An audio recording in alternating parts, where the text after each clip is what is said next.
Hi everyone, welcome to Live Darts. We've got a bit of a special and impromptu one for you here. I had a phone call from Paul yesterday saying, did I want to be his guest at Lakeside today? Because he wanted to chat with us. And I was like, as always mate, it's always a pleasure to speak to you. Yeah, great to speak to you too. I believe you've got something to tell the darting world and all your fans as in regards to your plans for 2019. Yes, obviously the end of the World Championships was a little bit odd.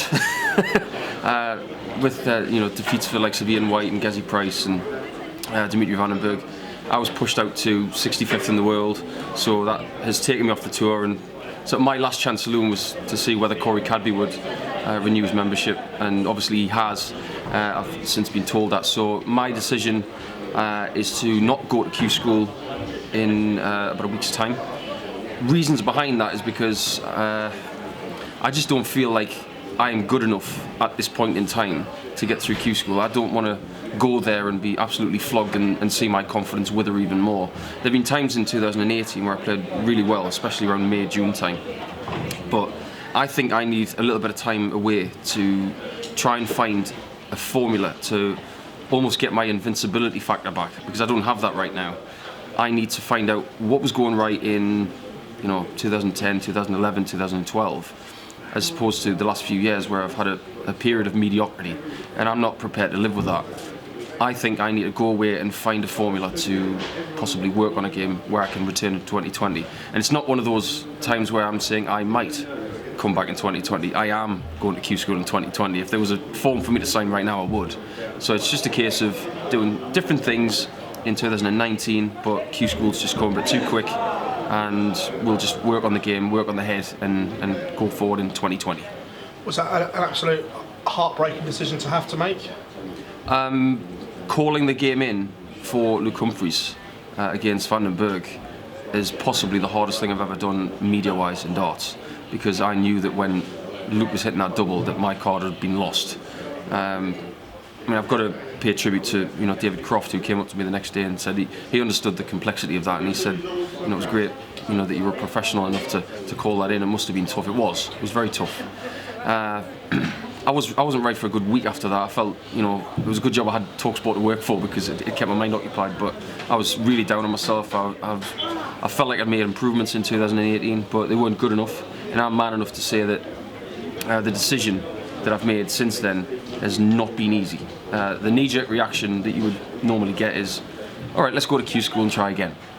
But I don't feel that I can go to that Q School and feel invincible enough to not just get through Q School, but actually play this year.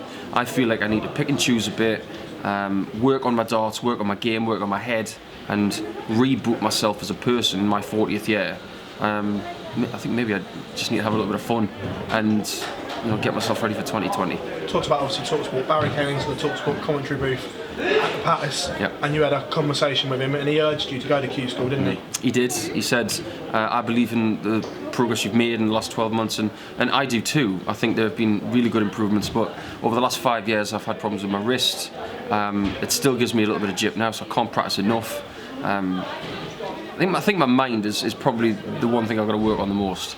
I found the travelling and the mental stress of constantly not winning a really hard thing to take. There have been times where I've always been an emotional person, but the defeat to Kevin Burness hit me hard. I prepared perfectly, but it just didn't happen on the day, and especially with the lights going out and things like hitting double 15 when I'm going for 31. I think it was just a sign that things need to change, and I'm prepared to make those changes this year in order to shoot forward, because I do believe that the best darts in my life are ahead of me.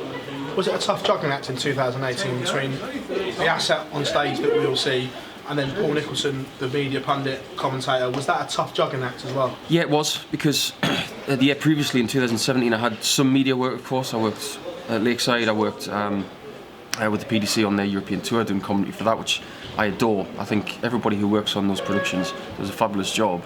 The mix of playing and media in 2018 was quite some act to juggle when I was doing the Premier League for TalkSport, going to tournaments the next morning at silly o'clock, getting the first tube out of London to go up to Barnsley or Wigan. It was tough, it was really tough.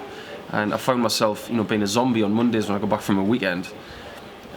Ultimately, it's not something I'm going to change. I love my media work. I think I'm half okay at it. as long as the people still like to listen and watch me. But for me, it's not something that's going to go away. I've got to find a balance between the two.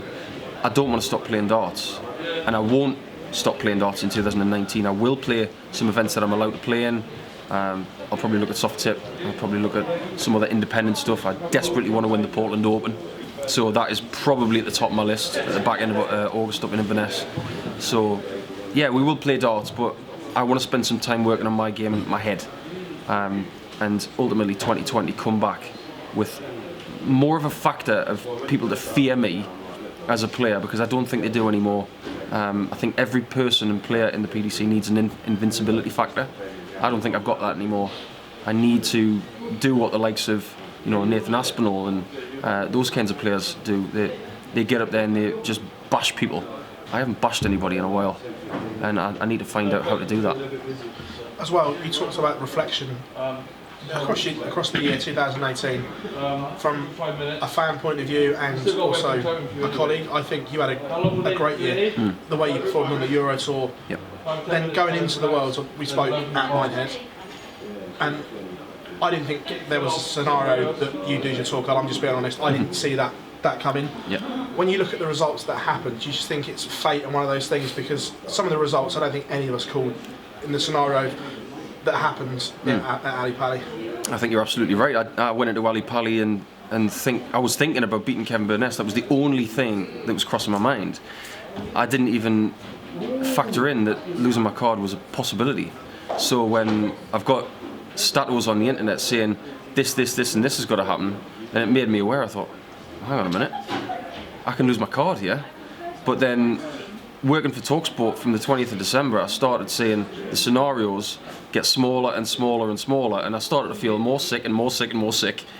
And ultimately the run of Devin Peterson, I think, is the one that killed me, because it was really odd that he got through the game with Wayne Jones the way that ended. But then full credit to Devin, he really did kick on from there and played some fabulous stuff against Ian White and against Steve West. Westy texted me and said, "I'm sorry I didn't beat Devin, so you keep your card." And I immediately replied and said, "Look, it's got nothing to do with your inability to beat Devin. It's got everything to do with my inability of beating Kevin Burness. I'm not going to have anybody saying it was their fault that I lost my card. The only person whose fault it is mine. So it's up to me to get it back, but I'm going to get it back when I feel I've got the best opportunity to." So the rest of 2019, as we all know, yeah. Obviously you're going to go away on holiday, I believe, shortly after Yeah. after Lakeside's finished. Is that much needed after the last 6 weeks you've had? It's much needed after the last 12 months. I think it's been relentless 12 months. It's been very enjoyable though. I've had some great times playing on tour. Thoroughly enjoyed finally getting used to playing at Milton Keynes, but that was a bit in vain, because I don't think they're going to use it again from now on. I loved the run in Gibraltar. If I was never to get another run in a European Tour event again, I would definitely treasure that. Obviously, other things have happened in 2018. My personal life, finally finished my house, which is another thing I've been dealing with as well. I've been doing DIY when I've been demanded to do that, and I don't really enjoy doing that. So the fact that I don't have to do that is a nice plus for the next year. But yeah, moving forward, we've just got to look at some challenges that will keep me fresh, but practice at the same time. And then I would say in about 10 months' time, when I'm about 2 months out from Q School, that's when I'll start ramping things up. I'll ask some other players if they want practice partners. I'll go to tournaments. I'll battle harden myself and hopefully get ready. But 2018 has not been a failure year. It's been a progress year.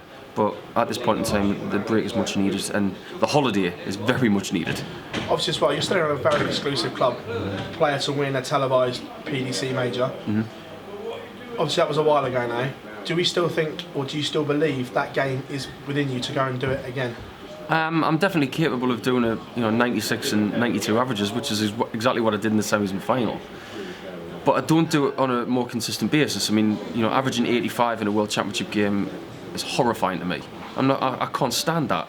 I'm not going to get beaten 3-0 and take it on the chin and say, let's just move on. No, it's not what I'm like. I have to find a way to correct the wrongs. I know some things I did wrong. I made a mistake of not getting myself a fresh set of darts a little bit closer to the tournament, because I've been using the same set for quite some time and they'd been rubbed down. That was totally my fault. But I think going forward, I've got to admit to myself that there are mistakes that need to be rectified, and moving forward, I've got to make more sacrifice. The game is there. I know that I've got plenty of time on my side, obviously taking a bit of time out, but I really do think that there is more in the tank for the future. I've just got to find how to do it. And then moving on from that, into 2020, do you believe you can be the pro you want to be and continue to do the media work, or do you think one will have to give maybe? If you want to be that top pro to win televised titles, can the media work that you do also cohese with that? It could. I think a lot of people out there would probably say that they can't live alongside each other. You know, playing at a World Championships, then calling a World Championships, and then going to another World Championships for the BDO, of course. It's a big schedule, and I think I've seen my new kitchen about 4 days out of the last month. But we'll have to wait and see. I don't want to have to give away some of the media stuff for the career, but I'm willing to, if I feel I'm in the right spot, to strike for a top spot in the echelons of the game again. And I think that would have been the case if I'd had a better World Championships and I'd kicked on a bit like Nathan did. So we'll wait and see, but what my plan is to do is to remain on tour and get back there 2020 and then make decisions based on what I do. But I don't want to finish up like this. I want to finish up on a high. I don't want to finish up on a low. And I've got to pay a thanks to Chris Dobie, who was there for me when I was at my lowest point at the World Championships, because I was in a bit of a state. Steve West and Michael Van Gerwen as well spent time with me to make sure I was okay. That's not going to be my finishing point. I refuse to have that. So looking forward to 2020 already. We are starting to recover day by day mentally from that anguish. So moving forward, we've got some time, and then 2020 comes, and then we'll bash it again. I'm just going to say worst case scenario here, as I always have to. Of course. Say you went to Q School in 2020 and didn't get your card. How would you define your career? Based on right now? Yeah. Tumultuous. I think there's a lot of darts fans out there who really appreciate what I've tried to do for the game. I tried to make it more entertaining. I was never going to come in here and be boring. I was never going to be someone who would just walk up there, score, hit doubles, shake hands and walk off. I wanted to make it a little bit more entertaining. If I didn't throw another dart in a competitive environment or on television or the internet, anything like that, I would look back and say I achieved, almost overachieved for my ability, but at the same time there were opportunities there that I didn't take. I really do think I should have won the 2011 UK Open. That's a really big regret of mine. And I should have won in Germany. I missed darts at double 12 in the 2013 Euro Darts Trophy. Should have won that one. Potentially should have won in Gladbeck and lost out to James Richardson a few years ago as well. They're regrets of mine. I mean, people who say they don't live with regrets are lying. Should have won those, and the fact that I haven't won in Germany is it's a big hole in my life, because I think everybody in darts right now wants to win there. But also, like we said earlier, you're one of a few still to have a nice shiny trophy at home, pride of place. That must be an absolute comfort for those regrets as well. Yeah, there's only 2 trophies in my office at home. The one is the Australian singles from 2007, which was my first ranking title in Australia, and that was the one that vaulted me into the the DPA Grand Prix. The Players Championship trophies are a replacement, of course, because as everybody knows, some lovely lady with a suitcase ran over the original trophy and it smashed on the platform. But I do look at that trophy with the original plinth, I might add, which is very important. I do look at that with fond memories, and the thing is, when you have something like that, they can't take it away from you. If I don't throw another dart in my life, at least I can look back at that and say, I beat Mervyn King, who's a friend of mine. I beat Phil Taylor, I beat Adrian Lewis, I beat Dennis Priestley and Steve Beaton to win that, and it's quite the run. But the biggest achievement I've ever had was making the top 10 in the world. A lot of people forget that. Being number 9 in the world, that was as big a thrill as winning that tournament, because it said to me that I was one of the best 10 players on the planet. And at that point, I was winning, I was confident, I was exuberant and entertaining, and that's probably one of the reasons why my Twitter followers went bananas that year. Paul, it's been an absolute pleasure. I know it's been tough to sit here and tell the darting world what your plans were. I know we spoke about it this afternoon, what was going to happen. Thanks very much for sitting down with us at Live Darts, mate. You're one of the family, one of the Live Darts family now, and thanks for giving us the opportunity to break this first. Absolute pleasure. Thank you. Going to put you on the spot though, as we are here at Lakeside. Who wins? Glenn. I don't disagree. I think his A game is better than everyone. Mate, it's been an absolute pleasure. Thank you. Thank you much, and a great job that you and the lads have done on Thank you. TalkSport and here at Lakeside. Cheers, mate. We Thank you appreciate very that. much. Thank you very much.